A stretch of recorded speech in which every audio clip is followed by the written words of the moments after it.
Hey there, welcome to Equefit. Today we're going to have part 2 of our series about clipping your horse. And my friend Emily is joining us today with her horse, Sketty. And she's going to talk a little bit about the type of clip that she's going to do. And she's going to demonstrate how she's going to get that done. So we've already asked Sketty if this is okay, and he seems to agree. He's got he smells like cherry vanilla. So I'm going to let Emily talk about a trace clip. Emily.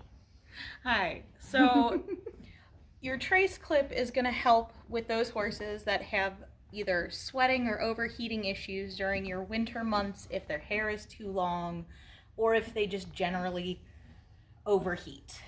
And so what you're going to do is you're going to clip out the hair that's going to help them diffuse heat the fastest. So it's not going to lock all that heat to their body. It's going to be short and let that heat out. It'll help in their drying time and in their cool down times during your winter workouts. So usually your trace clip is going to be at your throat latch, down the underside of your neck, your chest, and then with him, I just do the girth area and a little behind the girth. But if you have a horse that really needs more, you can come all the way back and do your flank area as well. So there's different versions you can do.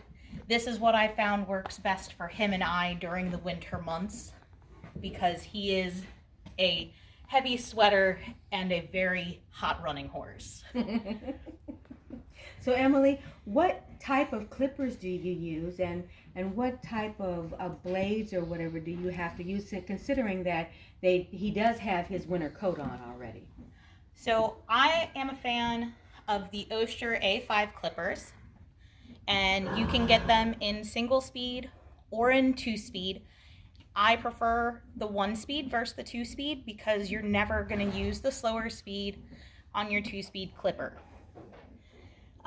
Your blades are all detachable, so all of your blades come either in the standard size or what they call a wide size, and this is your standard, and this is your wide.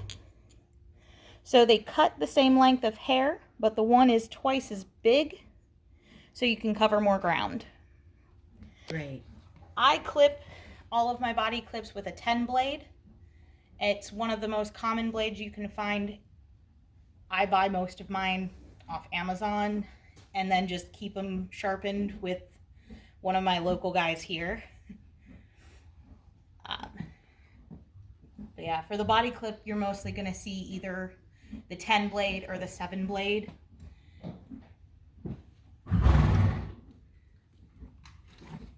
So when you go to put these on, you always want to make sure your tab is open.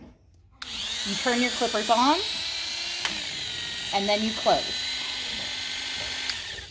so that you make sure that your clipper actually makes contact with the piece that moves your blade. And it's actually safer and healthier for your blades and for your clippers if you're doing it while it's moving, so that it doesn't have to try and catch it later.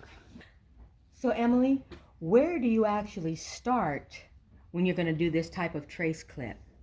So personally, when I start, I try to pick an area where it's large enough that you can start them easy and not have to worry about getting into nooks and crannies just to start, so that it warms your horse up and warms you up.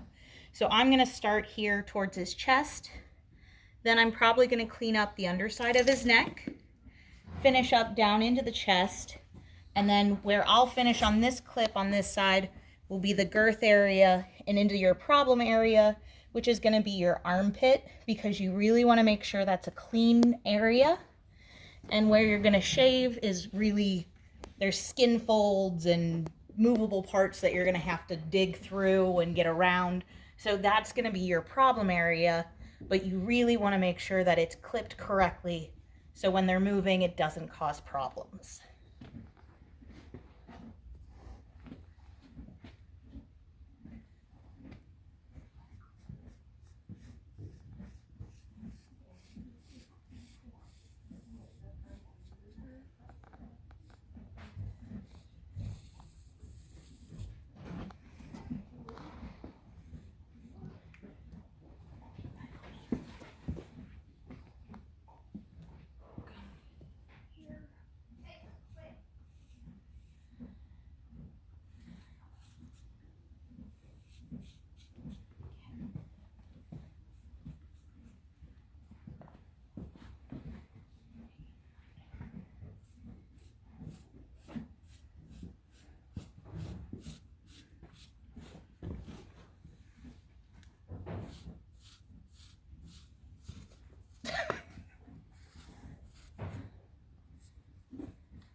that's all I'll mark.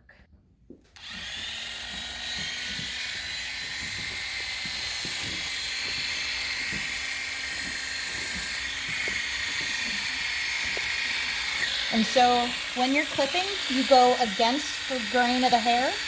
So you're gonna have to move your clippers to kind of match. And you want your clipper blade flat against the body and moving in kind of an easy motion.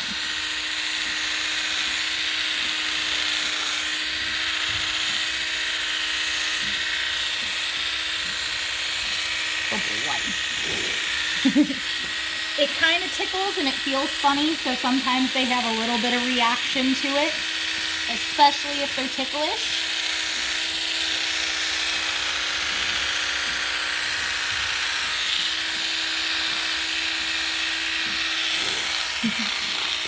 Oh boy.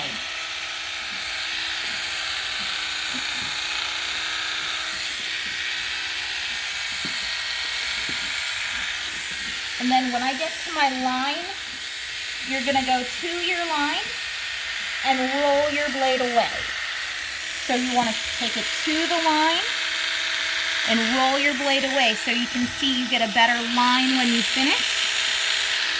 And see, there's weird growth patterns, so you're gonna have to kind of go in so that it all looks even. But when you get to your line, and pull away. So that's gonna give you your crisp, clean lines to help.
And in your chest area, in the chest area, you're going to have a lot of different directions. So he has a line of growth you can see here that then changes direction.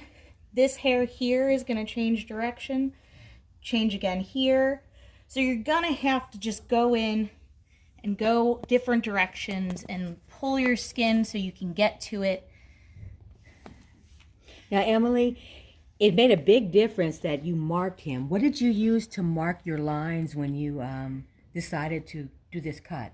So I use either a dry erase marker, or you can use a Sharpie, you can use washable markers. Crayola markers work really well. You can use chalk. So you always want to mark just below what you think you want to take off, because you're going to take off your mark line. And that just gives you a general guideline to where you want to stop. Because what we're looking to do, especially with the trace clip, is we want to leave him most of his hair to stay warm during the winter, but take this extra stuff off so you can have him cool down faster. So you want to leave as much as you can. And because I've done this with him before, I know about where I need to take off. My first year I trace clipped him, I took half his neck. I don't want to do that again because I want to leave him unblanketed as much as possible to let him be out and about, but I need this gone so I can actually ride him, or else I'd be here for 3 hours every night trying to cool him down. Right.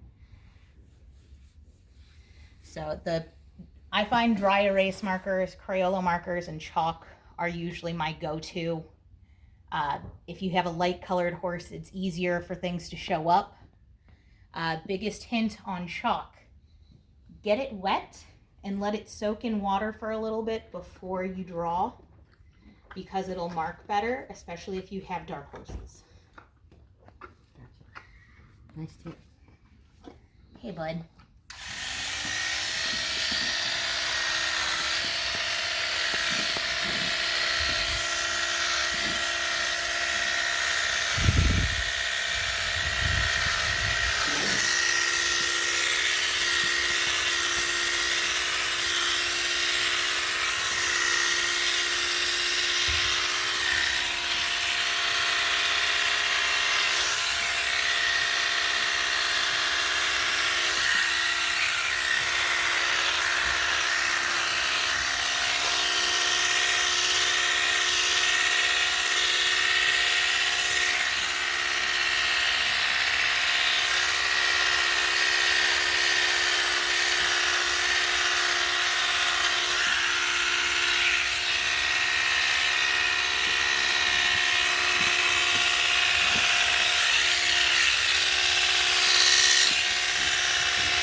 So if you watched, he has all these extra skin folds in kind of hit the front of his armpit.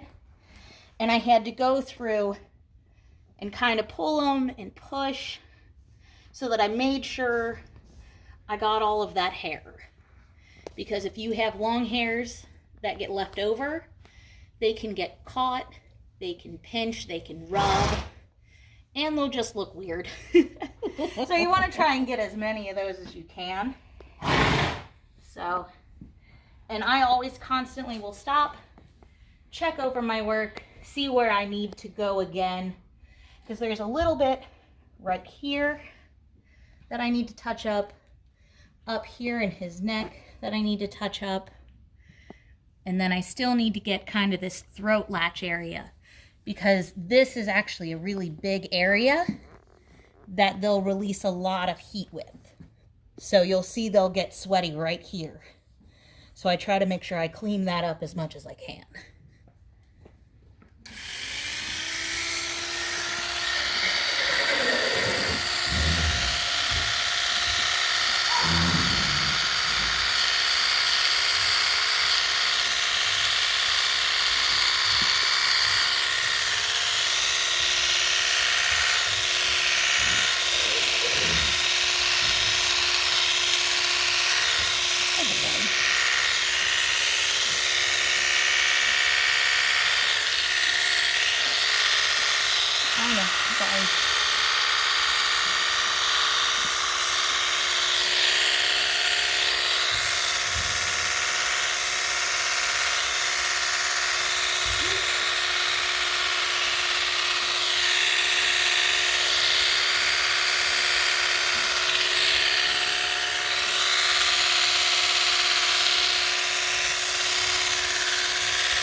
And I just took my clippers the wrong direction and kind of vertical, and that helps just knock out a lot of that bulk. But it's not going to give you a clean cut by any mean, but you can knock some of that bulk out so then you can see better before you go back in trying to clean things up. So especially where they have some of this long hair, you can just kind of bulk it out and then come back and smooth it.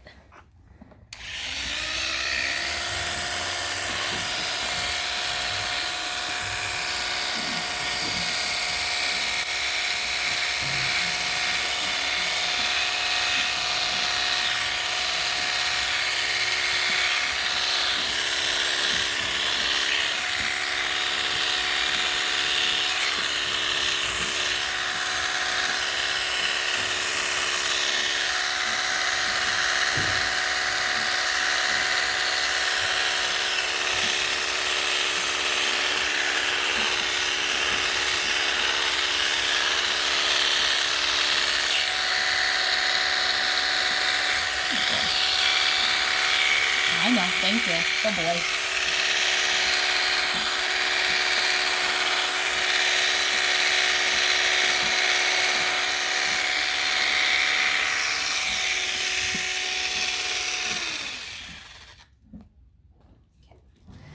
I'm gonna change out my blades because my blades have gotten a little warm to the touch, and sometimes that will cause your horse to become reactive to the clippers because you're putting a hot piece of metal on their skin. So I generally try to check, and you'll feel it, and you'll kind of see like he every once in a while started to kind of flinch, and that's because my blades were getting a little hot. So either you can have, they make a spray that's usually called Cool Lube, and it's usually in an aerosol, and you can spray your blades to help cool them down. I couldn't find my Cool Lube today, but also I buy multiple blades because I do clip and have clipped a lot of horses. So I rotate my blades so they have time to cool down. So I press my release, pull the blade back, and then I can set these aside. Yeah. And then I'll clean out some of this hair because, as you can see, there's a lot of hair that gets inside your clippers. And then I'll replace the blade and continue to clip.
So once you get into kind of this area here, you're gonna see how it kind of gets difficult to get your clippers in and around and moving where you need.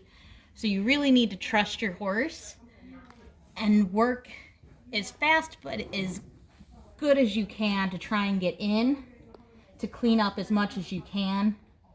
I usually try to go through, get as much of the bulk as I can, and then give him a break from this area, and then go back again for the little bits, because to me that gives him a break from me pulling, poking, and prodding on a delicate area.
And for me, clipping is a lot about feel, because you can come through with a brush and brush all of this loose hair off of him, but I can feel the difference between what's finished clipping, what needs maybe a touch up, and where he's got big patches.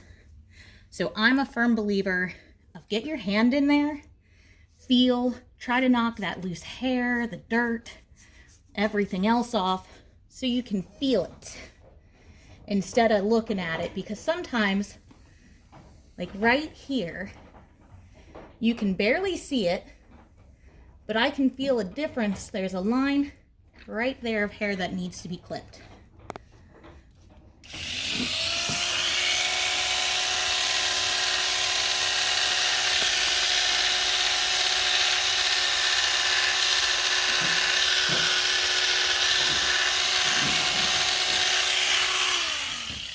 And if you just took a brush to that, you could look at it and go, maybe that's just a shadow. But now that I went through, I can feel that's all the same texture now. And then I've clipped everything that needs to be clipped there. So when I put the girth, it's not going to pull on those longer hairs.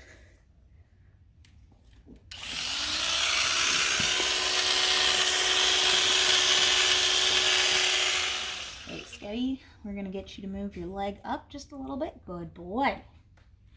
You get up there. Good boy.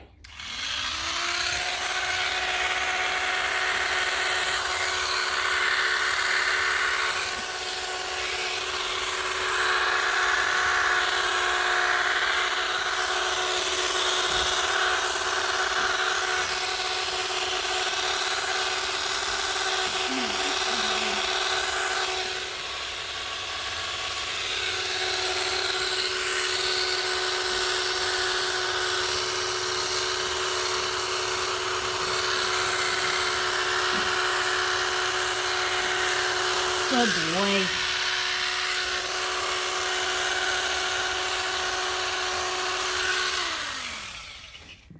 So sometimes you might need him to move just a little bit so you can try to get a better angle at something, because having him move that leg forward stretched his skin so I didn't have to stretch it, where I could have done it without him moving, but I think you got a little cleaner and a little easier access because he was doing some of the work for you. But for a horse you don't know, might be your first winter with them and they look like they might need some help with this, just a little trace.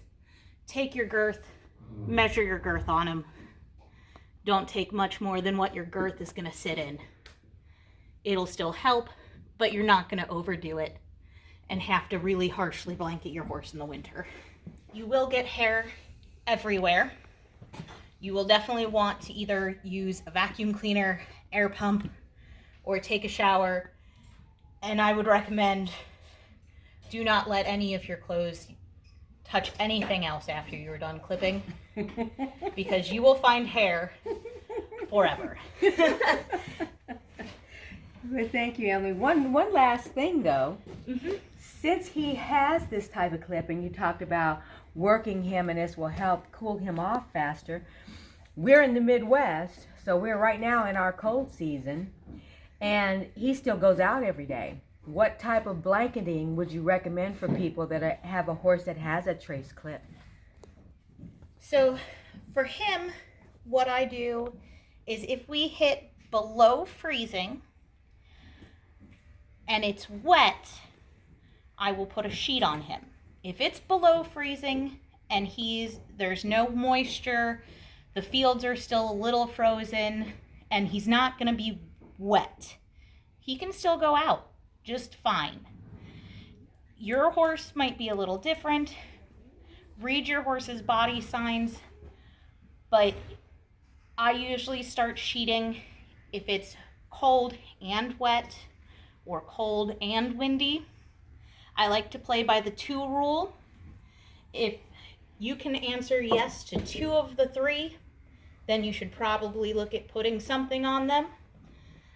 He usually gets a mid-weight if we get really, really cold. So if we get to single digits at wind chill, I'll put a medium weight blanket on him, but usually he's a sheet for most of winter. Okay. What about, since our horses are stalled here, in the evening when it's below freezing, what do you recommend for him to wear if he's inside his stall? He can be comfortable in his sheet, but 90% of the time, if it's above single digits, he can still be naked within his stall because we will shut the doors. He's not in direct wind. He has food, which is really going to be your heater while you're in your stall, is them having something to eat. So him having food to munch on, his treat ball that he chases around. He has enough things in his stall to keep him busy and moving and eating that he's not going to need some assistance in his stall until we get to those single digits. Okay, great. Emily, thank you so much, because this was so beneficial, and I'm quite sure a lot of people learned a lot with the things and the tips that you gave. And Sketty, I owe you some treats, baby. So this is Jelaine, this is Equefit, and this is part 2 on our clipping video series. Want to say bye, Sket? He's like, I'm asleep.